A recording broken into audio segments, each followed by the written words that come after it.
If you're like me, you were probably watching the Pokemon TCG Regional in Frankfurt like 2 weeks ago, whenever it was, I don't quite remember, the 13th of September, and you might have seen a specific feature match where a very certain deck was featured on one side, and that deck was currently undefeated. You may be thinking, it's the feature match, it's probably Gardevour, it's probably Gholdengo, it's probably Dragapult, maybe even Raging Bull. No, it was instead Conkeldurr. Yes, Conkeldurr, the Conkeldurr from Twilight Masquerade. This deck was on the feature match and it was undefeated at that point. And if you're like me, you were probably thinking, how? Like, why? Is this deck good? Is it bad? Is it just, a player who got incredibly lucky? Is it a player who's cheating? Well, the answer is the deck is good. But the thing is that it wasn't always good, because this deck has been around for a little while, but only recently has it gotten a lot stronger. But before we go into that, what is Conkeldurr? What does it do? Well, it has 2 attacks. First attack, Tantrum, says this Pokemon is confused and it does 80 damage. That's pretty terrible. But its second attack is pretty good for a fighting and free colorless. Its Gutsy Swing does 250 damage. And you may be thinking, that's a bit of a steep cost. Like, how are you going to get that powered up? Well, this attack has a secondary effect, saying if this Pokemon is affected by a special condition, ignore all energy in this card's attack cost. So what is a 4 energy attack is now a 0 energy attack if the Pokemon is afflicted by any special condition. And that is very easy to achieve with stuff like Brute Bonnet. Brute Bonnet's Toxic Powder ability says once during your turn, if this Pokemon has an Ancient Booster energy capsule, you can make both active Pokemon poisoned. So you can very easily just get this into play, attach an Ancient Booster, and now poison your Conkeldurr as well as your opponent's active Pokemon, and now you can Gutsy Swing for no energy. So that combo alone is already pretty strong, but why didn't it see that much success until recently? Well, that's mainly because of Conkeldurr's pre-evolution Timber, the basic. The only Timber we've ever had in the format has had 80 HP. Yeah, that's the main reason why this deck hasn't been seen a lot of plays, because Timber has had 80 HP until recently with Black Bolt and White Flare, where we now have a Timber with 70 HP. But that wasn't just the issue with the deck, because you see the deck just didn't really have a lot of consistency. Like, you could play stuff like the Dunsparce in order to draw through your deck. You could play stuff like Pidgeot EX since you're already playing a stage 2 with Conkeldurr, so you can just search for any card in your deck. But again, thanks to Black Bolt and White Flare, this deck has a very powerful piece of draw support at its disposal, and the card doesn't even let you draw cards. That card being Hilda. Search your deck for an evolution, as well as an energy card and put them into your hand. So how exactly does this help you? Well, it can let you search out something like Conkeldurr, so you can rare candy into it, maybe even a Pidgeot so you can rare candy into it. But you can search the Dunsparce and then draw 3 cards. But what if I told you can actually draw 7 cards off of this effect? That's because this deck plays an ace spec that many people thought was terrible. Like, why would you print this? It's probably one of the worst ace specs we've ever had in the game. That ace spec being Enriching Energy from Surging Sparks. As long as this card is attached to a Pokemon, it provides a colorless energy. When you attach this card from your hand to a Pokemon, draw 4 cards. So with Hilda, you can search out the Dunsparce to evolve on top of your Dunsparce, as well as Enriching Energy. So since your Conkeldurr doesn't need any energy to attack, you can use your energy attachment with Enriching Energy, draw 4 cards, evolve into the Dunsparce, use its ability, shuffle it into the deck, draw 3 more cards, and keep in mind the Dunsparce also shuffles all cards attached to it as well into the deck. So you can just recycle back the Enriching Energy, so then you can use it again on a follow-up turn, which is incredibly strong. You're basically using Professor's Research without using Professor's Research. You just play Hilda, search the Dunsparce and Enriching Energy, and you can draw 7 cards off of that. Not counting any other Dunsparces you have in your hand, or any other stuff you have in play. Very, very powerful combo. Now, one thing you may be on your mind is, well, Gutsy Swing only hits 250, that's not really enough to knock out some Stage 2 evolutions, there's even some Stage 1 EX evolutions that have a little bit more HP, so how are you supposed to reach those thresholds? Well, one card you could use is a Binding Mochi, because Brute Bonnet is going to be poisoning your Conkeldurr. You can attach Binding Mochi and get an additional 40 more damage,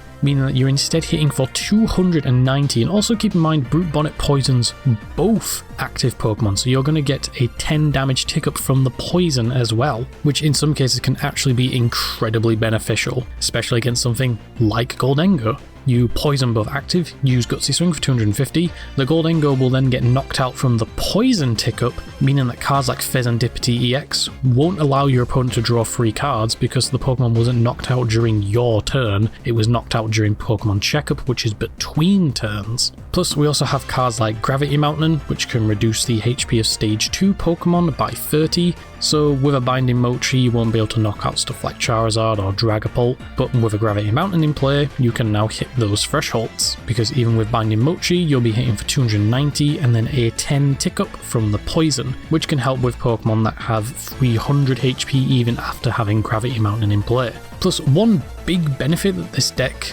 has for it is that you don't really need to play any energy cards, because you can just attack for no energy at all, so you don't even need to have energy in your deck. But deck lists are choosing to play Jet Energy, which can let you attack with stuff like Fan Rotom, very helpful in the early game for getting you Dunsparce as well as Pidgey, so you can very easily set up your bench and then draw through your deck lots during the follow-up turns. Plus, you can also attack with it since we play a plethora of stadiums, Artisan, Gravity Mountain and Town Store to help search out our tool cards, so you can very easily Jet Energy this thing into the active and attack for a very decent 70 damage, enough to knock out a lot of basic Pokemon in the format. And even in the late game, if you just need like one prize left, this thing can be very, very helpful. Plus, Jet Energy is a very good way of getting you out of, retreat locks or any other times that your opponent's bossed up something to lock it in the active. A lot of the time your opponent's probably going to boss up something like a Brood Bonnet because it has free retreat cost, so you can just use Jet Energy on something like a Conkeldurr or a Fan Rotom and then just retreat into anything else that you need.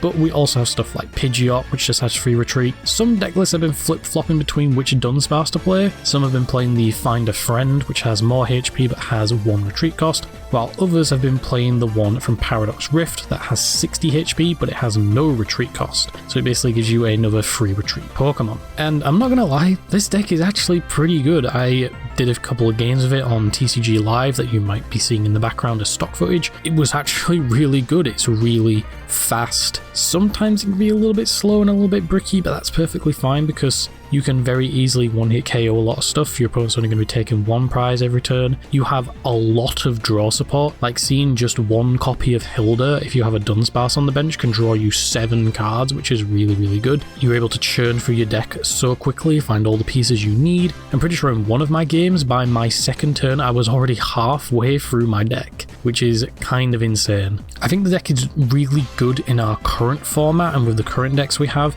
Obviously, you are going to need very specific key pieces against certain decks, like Stage 2 Evolution decks. You're going to need a Binding Mochi and Gravity Mountain in play. We do have ways of getting those out, like Town Store can get you the Binding Mochi. We also have Chorus's Tenacity, which can search an Energy and a Stadium, so you could search something like Enriching Energy, draw some more cards, and also search something like Gravity Mountain, so you can easily get into play and reduce the HP of Stage 2 Pokemon. And while this deck is doing incredibly well at the moment, I mean, at Frankfurt, that guy who went undefeated got 13th place, top 16 with Conkeldurr is kind of insane. And then at our recent regional in Pittsburgh, it got 42nd, 95th, 101st, 128. So it is doing really, really well. Even in the juniors and seniors of Frankfurt, in the seniors it got 5th, and in the juniors of Frankfurt it actually won. It got 1st. And before that, the deck hasn't really been doing all that much, because at the time we didn't have the 70 HP Timber. Even pre-rotation it saw a tiny bit of play,